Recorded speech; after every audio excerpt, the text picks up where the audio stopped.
Hi everyone, LazyFire here, and welcome back to Call of Duty Black Ops 2. In this mission, we're going to be taking over on Alex Mason's side of the story, and we're going to be going to Afghanistan. This mission, I'm going to be switching a couple things out real quick. First off, we're taking off the grenade and the flashbang. We will not need those. We probably won't need the combat axe or the C4 either, but I like to have them. And from here on out, I'm going to be taking suggestions for loadouts, so feel free to send me ideas you have. I will go through weapons lists before I start recording videos from here on out, so people can choose. So with that, let's get started. I can't figure out Menendez without getting inside his fucking head. Salazar, you grew up in Nicaragua during his rise to power.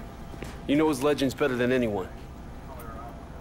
Tell me, why does he hate us so much? Tu primera guerra fría. As a boy, he witnessed the country's rape and murder his people. In 1972, there was a colossal earthquake. His family lost everything. A year later, the only thing he ever loved, his sister Josefina, was crippled in a fire. Raúl and his father started over, sold drugs for easy money. They became rich, powerful legends of Managua. The Menendez cartel was all but untouchable. So the CIA took out Raúl's father in a US-sanctioned assassination. Right, so now Menendez fucking hated America and started running guns in Afghanistan for his own private army. CIA got wind of it, went on the hunt for him in Kabul. That was the photo Wood showed us in the vault, remember? See that handsome bastard? That's me. The ugly one's your father. After Nam. The numbers and all that, I mean, he was one dangerous son of a bitch.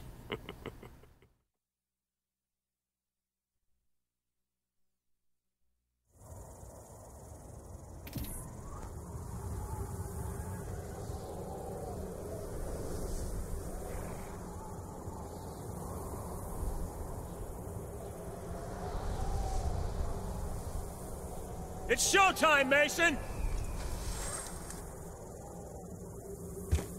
What'd you see, Woods? Sand. Sand and more fucking sand. Hudson's contact's on his way. You reckon we can trust the Chinese? We can't here. They've been supporting the Mujahideen same as us. They know if Russia was in Afghanistan, they'd be looking at China next. No one likes the Russians, huh? You know me. I don't like anyone. You might want to get your head down. Take it easy, Sal! You deliver the weapons.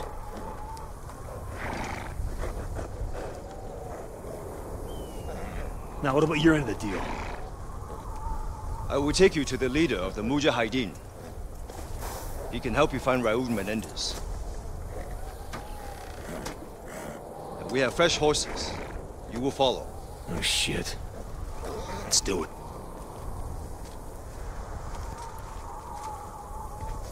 Mason, it's Hudson. Did you make contact with Zhao?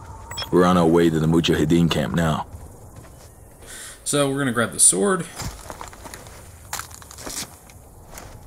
What the hell are you gonna do with that? Nothing. I don't even know. There are very few situations in this level where you'll actually need to melee anything. It's the same reason why having the combat axe and C4 isn't super important either. I'm sure I don't need to remind you that our presence here must remain 100% deniable.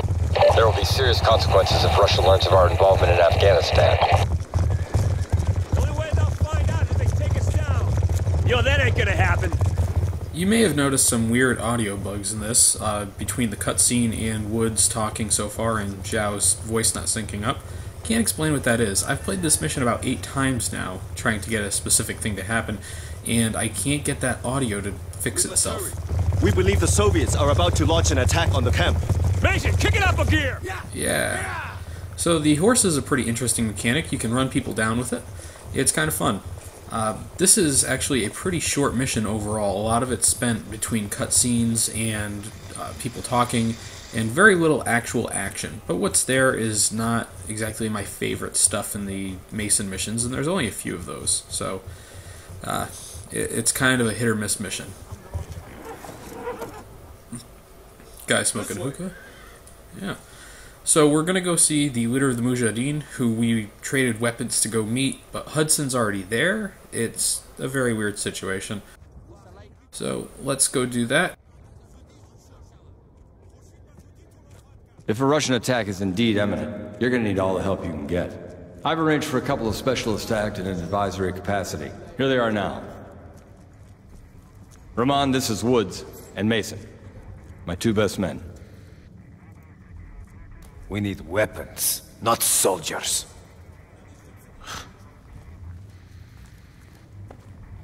This should be good.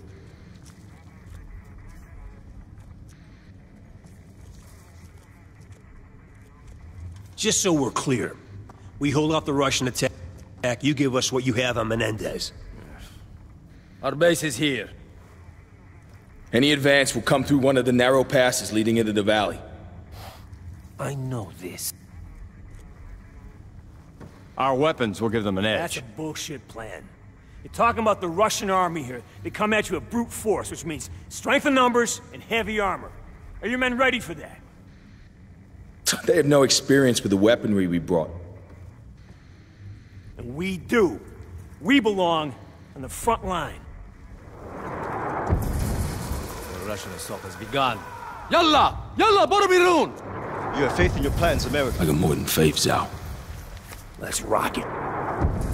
And once again, a weird audio bug in that section there. I don't know what to say about that. We must hurry! Alright. We cannot allow them to enter. Yeah, okay. Sure. Settle up, Mason. Let me do this first. This is one of the perks of the access kit. I get these things, these mortars, which make the next section much more tolerable. And we're going, you can tell we're about 6 minutes into this this level so far, and we've only had about 30 seconds of gameplay. There's not a ton of it in this mission. But This may be tougher than we thought. We got hips dropping infantry right in front of the camp. Lead them to the Mujahideen! Just get to the choke points and hold back their armor! So, yes, the horse can run people down. Anyways, this mission and all the other Alex Mason, Frank Woods missions in the 1980s have a very important point in the story, which is that they both have to be engaging gameplay-wise and interesting there, but they also have to hold up the entire plot of the 2025 missions. And I think they do that pretty well, but the issue is that it's hit or miss in some situations. Alright, that grenade... Stupid horses. So what I found out while playing this game so far is that the enemy AI has amazing grenade tossing skills. They usually land them right on your feet, but because I'm playing on normal mode, the grenades are often not primed at all. So I could throw them back pretty safely most of the time. I would not suggest trying to do that, as you may not find a good target before then. Okay, so, oops, I thought C4 was on that button. I was going to C4 that guy. Push it through the ruins! Okay, this BTR. You need more than a rifle, Mason! This thing, you're supposed to get over to these weapons over there, you see. But because I have these mortars... Yeah. Didn't know I could do that until, like, my third playthrough for this LP. So you can tell that I wasn't exactly an expert on these things. But it's an interesting little factor. You could actually beat this mission without grabbing the weapons up ahead. I don't know how you would do that, but I assume you can. Simply because there is going to be things that you cannot take down on the ground in this mission. This is pretty much going to be... Oh boy. Alright, let's get rid of these guys. This is pretty much going to be the most important sequence of the level for a lot of reasons. But because these weapons are so important to us, getting there means that we're going to have to go through a lot of bullshit to get them. This sequence alone, before the BTR show up, is not exactly fun. These Russians are pretty accurate, and they're pretty deadly. So, let's get rid of this guy. And now that we're up here, good, we're going to grab the anti-tank mines first. Once again, the access kit coming into real use. And these would be very useful in the upcoming section, but we're not going to bother with them. Lay them in the path of the vehicle! We're just... Oh, shit. You see, the Stinger takes up your secondary weapon slot, which means which means I would lose my AK-47 if I didn't... Or it would take over that slot if I didn't pick up the, oh boy, okay. This might be bad. Let's try it. Sometimes the rockets are going to clip into this thing and other items. Alright, let's get rid of this guy. Mason, put a cratering charge under the archway! Bam. So, sometimes the rockets and explosives will clip into things that you would think they wouldn't, and I was worried about that there, so I almost tossed a mortar for it. But it looked like it worked out for us, and we'll be going on to the next section where the stingers are going to be really our only weapon. And unlike in the multiplayer mode of this game, the stingers are actually a multi-role rocket launcher. So you can fire at the ground targets like we did with the BTRs, or you can fire lock-on into the air against helicopters, which is their intended use, of course. Alright, we'll wait for these guys to get back before I can pull the trigger. Actually, let's get Woods. Oh, damn. I was at that spot last time I played and got hit pretty bad. They're throwing everything they have at us. We've got threats all over the valley.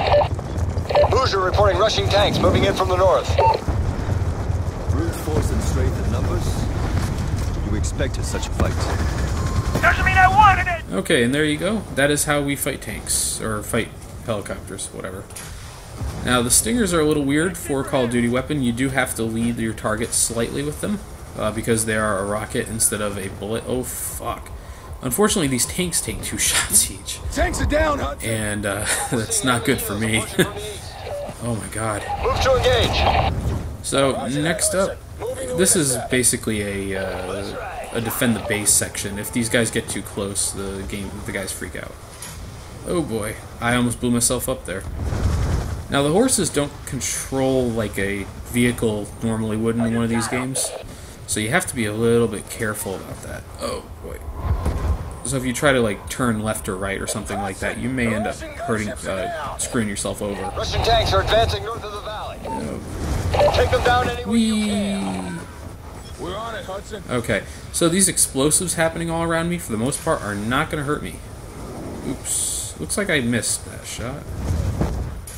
You can see there the horse is jerking left and right slightly, which makes this difficult. This is really the dumbest idea I've had today. Oh god. Yep, down I go. I expected as much. That tank is... You should not try to take these tanks on head-on.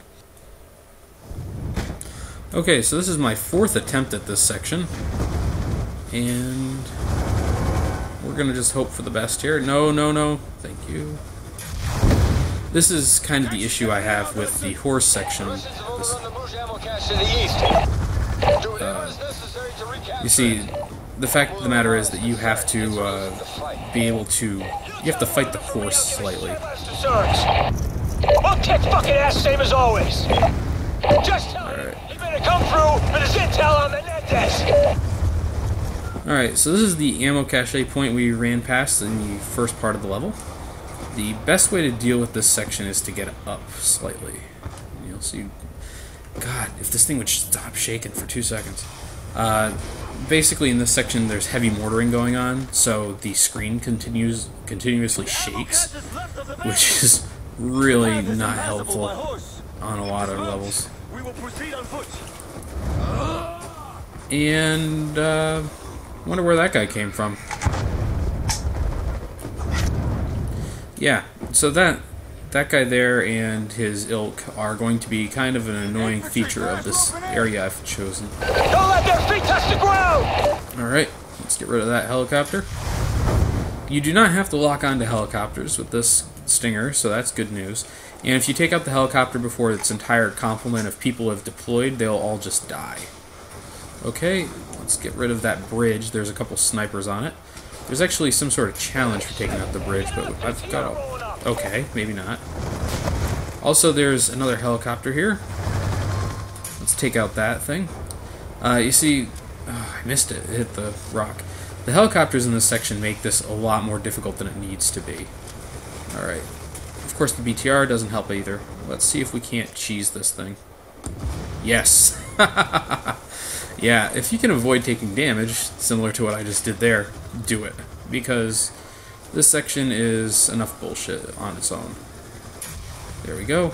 There is a lock-on tone for the Stinger. You might not be hearing it, but it's there. And it's not the same one that's used in multiplayer, the beeping tone to let you know that you've locked on. So you have to, oh fuck me, you have to be a bit aware of the noise it makes. Let's get rid of that guy. Usually Mason tells me that they're fast roping in, so I know about that, but this time he did not. Alright, let's eliminate some Russians. The entire goal of this is to get over to that ammo cache, and then the game's basically done with this level, so we will go do that. Ooh. And with that, we should be pretty much done. Sounds like there's one more Russian in here somewhere. Okay, where were you? Hudson, the ammo cache is ours. Well, not every day you get to sort of game. American! Mason, return to base. We have a problem. What kind of problem? You'll notice that a lot of the guys that my team are fighting did not die. This is basically a Call of Duty trope at this point, because in almost every game... Oh, fuck you, sniper. I thought I blew up that bridge. Oh, I must have died? No, I didn't die. What the hell? That bridge got blown up. In pretty much every Call of Duty game, there is a pretty significant lack of AI help. You have AI companions, but they do not help you at all. And in this game, it's no different, and that is exacerbated by the fact that there are these Strike Force missions in which your entire team is made up of AI companions who will pretty much avoid shooting at anyone and everything.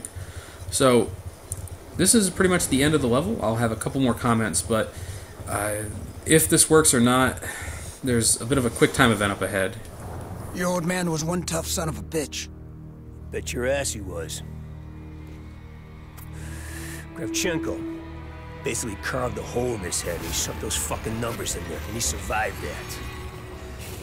No, Mason said he didn't see those numbers anymore, but I don't know. Not so sure about that.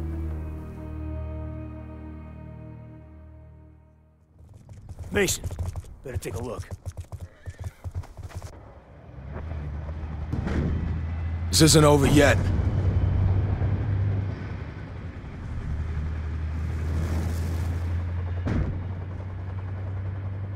The Russians want to give us one last display of brute force. Let's give them one last display of courage. You with me? Okay, so this is pretty much the end of the level. The first of the ending scenarios comes up in this section, actually. And I can't move left or right, I can't control this, I can only look. But the fact that there are multiple endings in this game means that there have to be multiple options or things that can happen. And the reason I've had to play this mission over and over again is because there's a quick time event that comes up after this sequence that I keep failing, and I shouldn't. It's pretty simple, and I've done it 2 or 3 times correctly, but for whatever reason, whenever I'm recording, it doesn't work. So we're going to go through that. If it works or not, it's not a huge deal because it's not a big difference to the end of the game as far as I can find on the internet. So, Must die. That is Kravchenko, who is one of the main villains of the last Call of Duty Black Ops game, and he's got to be almost 70 by the time this game's taking place. Of course, Mason and Woods are mid-50s by the time this game starts, and David Mason's 46.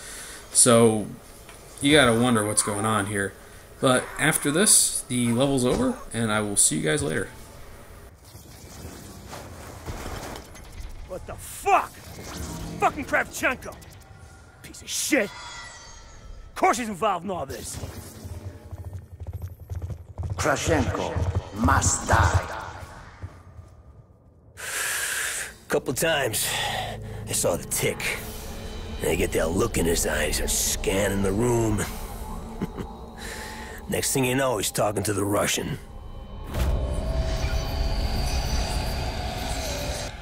Fucking Reznov. Good old Tricky Vic. Woods, maybe I should handle this interrogation. Maybe you stay the fuck out of my way. I got unfinished business with this bastard.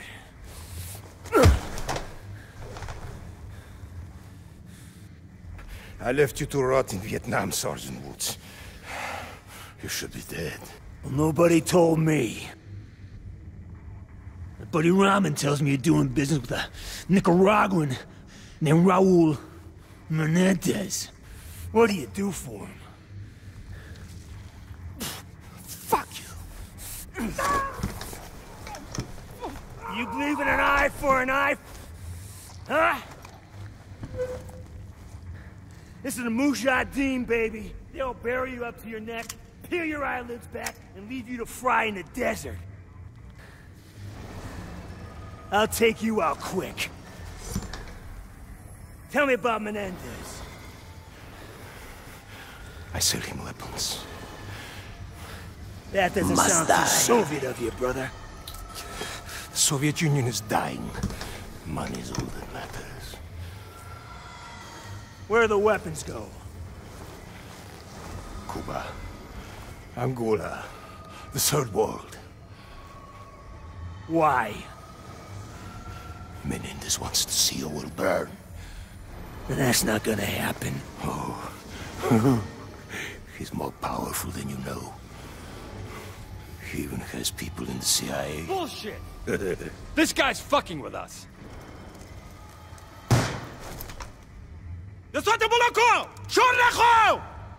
The fuck are you doing?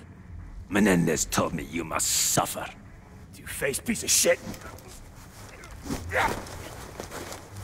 We help you fight the Russians. We're on your side. No. No, you are and always will be our true enemy.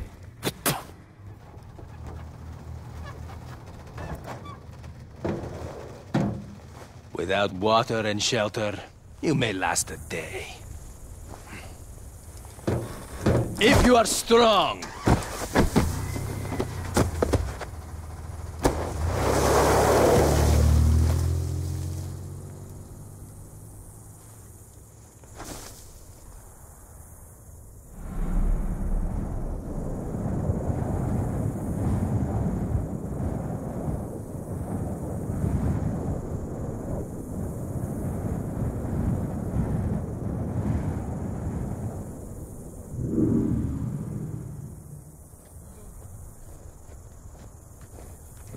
So, in a desert, buried, to here. Who does your father think rides up on a horse to save us? Tricky Vic. Yeah, see? You're just like your old man. No, it wasn't him. That's not. Come on, if you think it was him, don't you think he would have stuck around for a bit, huh? Maybe explain some shit?